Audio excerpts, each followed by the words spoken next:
ഉടുമ്പൻചോലയിൽ ദുരിതാശ്വാസ ക്യാമ്പ് തുറന്നു. വീടിന് മുകളിലേക്ക് മണ്ണിടിഞ്ഞു വീണ 5 അംഗ കുടുംബത്തെ ക്യാമ്പിലേക്ക് മാറ്റിപ്പാർപ്പിച്ചു. ഉടുമ്പൻചോല, മയിലാടുംപാറ, തിങ്കൾക്കാട്, ചതുരംഗപ്പാറ, മേട്ടക്കൽ മേഖലകളിൽ വ്യാപകമായ നാശനഷ്ടമാണ് കഴിഞ്ഞ ദിവസങ്ങളിൽ ഉണ്ടായത്. ഉടുമ്പൻചോല മേട്ടകൽ ലക്ഷ്മി കോളനി മണിരാജയുടെ വീടിന് മുകളിലേക്കാണ് മണ്ണിടിഞ്ഞു വീണത്. ഇന്ന് രാവിലെയാണ് സംഭവം. വീട് ഭാഗികമായി തകർന്നു. വീട്ടിനുള്ളിലേക്കും മണ്ണും കല്ലും പതിച്ചു. മണി, ഭാര്യ സരസ്വതി, മക്കളായ ഹരിഹരൻ, കാർത്തികേയൻ, ജഗദീശ്വരൻ എന്നിവർ അടങ്ങിയ 5 അംഗ കുടുംബത്തെ പഞ്ചായത്ത് കമ്മ്യൂണിറ്റി ഹാളിൽ ഒരുക്കിയിട്ടുള്ള ദുരിതാശ്വാസ ക്യാമ്പിലേക്ക് മാറ്റിപ്പാർപ്പിച്ചു. പഞ്ചായത്തിൽ അടിയന്തര സാഹചര്യങ്ങളെ നേരിടുന്നതിന് ആവശ്യമായ നടപടികൾ സ്വീകരിച്ചതായി ഗ്രാമപഞ്ചായത്ത് പ്രസിഡന്റ് കെ സജികുമാർ പറഞ്ഞു.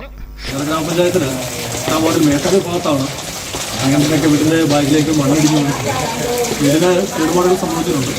അപ്പോൾ തന്നെ അവരെ നമ്മൾ മേട്ടകൽ പഞ്ചായത്തിൻ്റെ കമ്മ്യൂണിറ്റികളിലേക്ക് മാറ്റിയിട്ടുണ്ട്. അതുകൊണ്ട് തന്നെ വില്ലേജ് മറ്റു കാര്യങ്ങളെല്ലാം അവിടെ എത്തിയിട്ടുണ്ട്.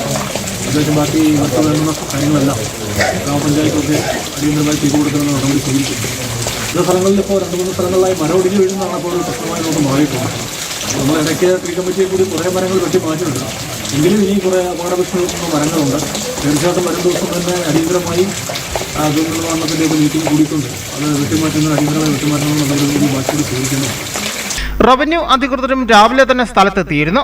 ഇതേസമയം കഴിഞ്ഞ ദിവസങ്ങളിൽ മരം വീണും മറ്റും തകർന്ന വൈദ്യുതി ലൈനുകൾ പുനഃസ്ഥാപിക്കുന്നതിനുള്ള നടപടികൾ പുരോഗമിക്കുകയാണ്. വേഗത്തിൽ തന്നെ വൈദ്യുതി എത്തിക്കാനാകുമെന്ന ആത്മവിശ്വാസത്തിലാണ് KSEB അധികൃതരും.